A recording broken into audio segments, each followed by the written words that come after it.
Quran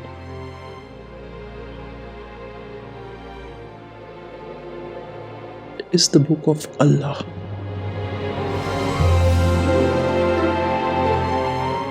the greatest book ever,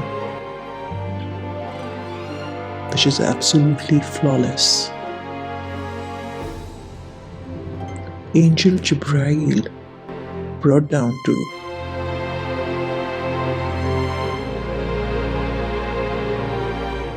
Prophet Muhammad sallallahu alaihi wasallam.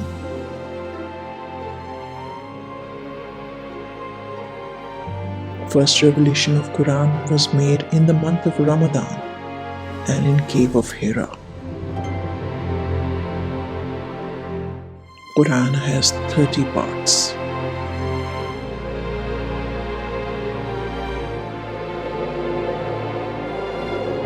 - 114 surah. -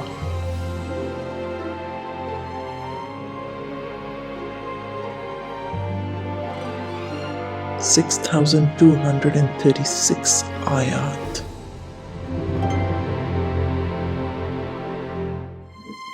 Quran was revealed over 23 years, from which 13 years were in Makkah and 10 years in Medina. The longest surah of Quran is Surah Baqarah, and the shortest surah is Surah Qasr. This is the only guidance for mankind.